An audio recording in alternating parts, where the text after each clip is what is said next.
the NFL was not ready for this. We had a particularly interesting, good to great performance from our preseason game against the Titans in a position that has been in kind of question for several years now. And a player who's been trying to answer the questions, answer the bell of can he be the guy that we need him to be? I'm Sebastian from Buccaneers Digest. Welcome back, guys. We have an awesome topic to talk about. The hat is a bit of a giveaway about who we're talking about in the quarterback room. But first things first, make sure to subscribe. Make sure to hit the bell, hit the button, and join the Bucs Digest community. We've hit 1,000 subscribers, but let's not stop there, guys. Let's keep building this thing. We're gonna get to 2,000. We're gonna get to 5,000. Let's just keep going, because the more we have here, the more that we can continue to support the Bucs, continue to support everything that's going on in the Tampa Bay sports community, and we'll just keep building it right here. But anyways, let's go on to what we're gonna be talking about, which is a one and only Kyle Trask. He had a really, really particularly awesome performance against the Titans, and he played the first half of the game. I was there. I watched it in person, and the first drive was where he was really making a statement. He made two awesome throws, three, honestly, if you ask me, two completions and then one incompletion that were just really well-placed balls, giving his receivers the best opportunity. First play of the game, he threw a long ball to Jalen McMillan. He goes up, high points it, and gets it. And then another play to Emeka Egbuka, our first-round selected pick. He goes up and gets it. It's like two similar plays on opposite sides of the field, but they were both really, really good throws, really good catches. But it's good to see, Trask giving our guys opportunities to go up and make plays, trusting the talent that we have at the receiver position. We also saw a long ball that was going for a touchdown. It just went incomplete, but it was in the hands of Egbuka. It was a well-placed throw. It was obviously a high difficulty catch if Egbuka was going to make that catch, but it was in a place where the defender would not be able to make an interception or make a play on it. It was only in a place where Egbuka could touch it or try and make a catch. And that's what I liked that throw, despite it being incomplete. Trust me, I'm not a Chiefs fan. I'm not, praising incomplete passes all the time.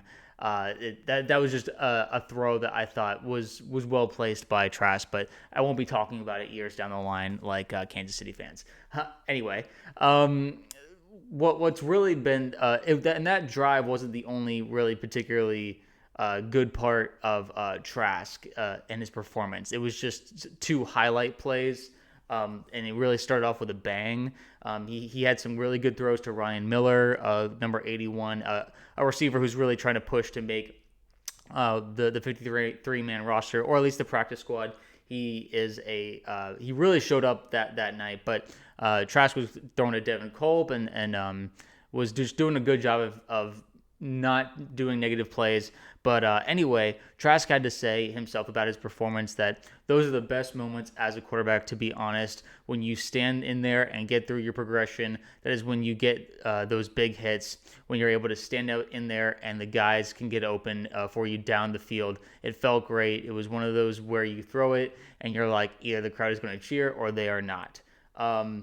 So Trask is basically just saying that, like, he's trusting his guys. He's in the moment. He's not panicking, and he is letting it rip. He's letting it fly, and that's something that he's learned from Brady. He's learned from Baker that this is an offense that requires you to shoot it downfield, to really let it rip and let it fire.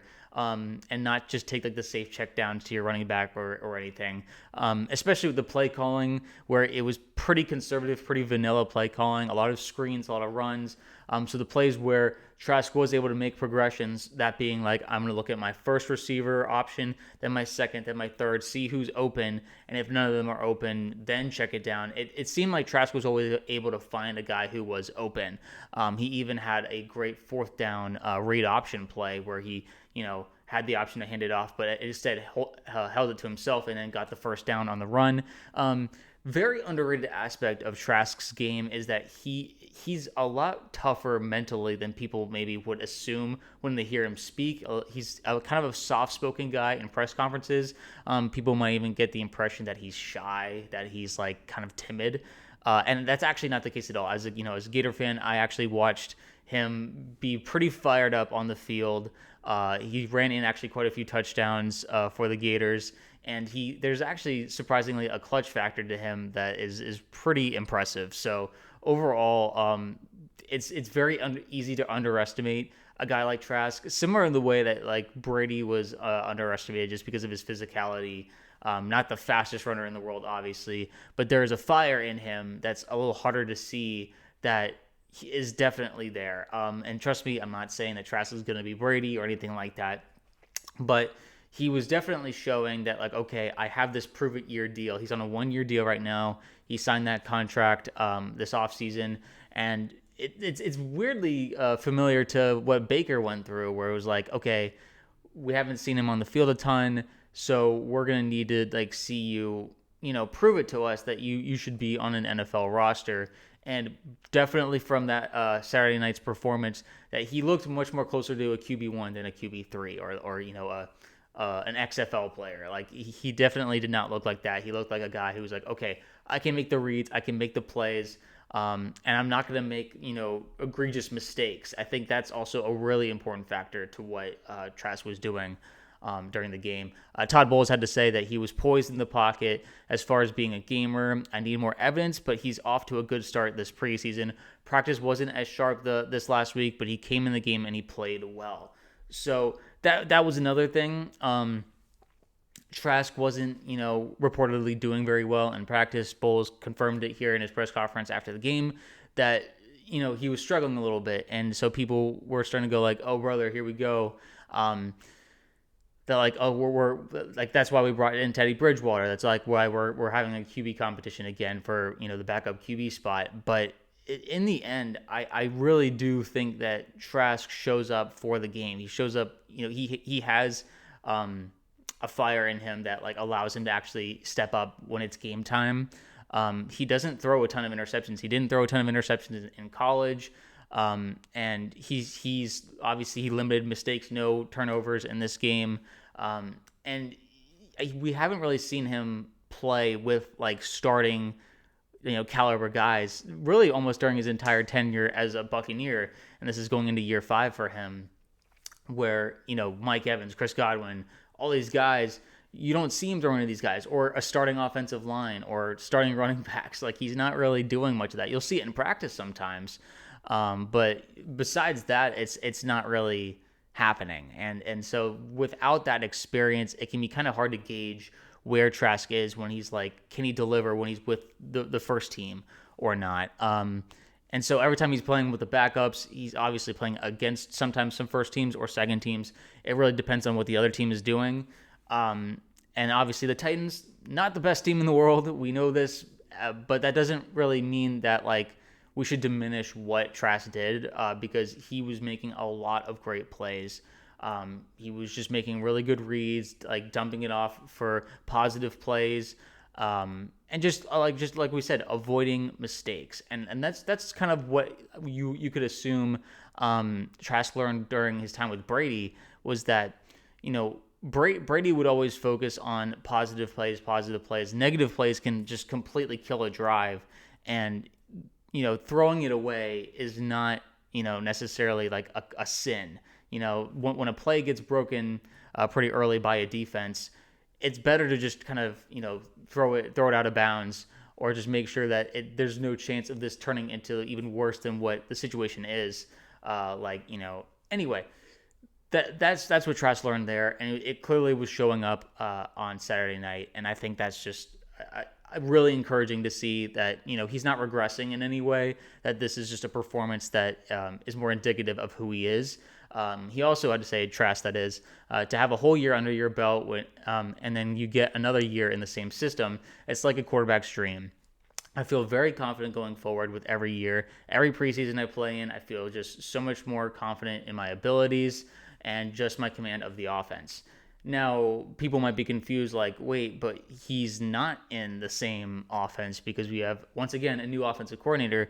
What he's talking about is that Liam Cohen, who was our offensive coordinator last year, now the head coach of the Jacksonville Jaguars, he, Josh Grizzard, our current offensive coordinator, was the passing game coordinator for Liam Cohen. So he was in that offensive system, and particularly on third down plays, which the Buccaneers were actually first in the NFL last year in third down conversions.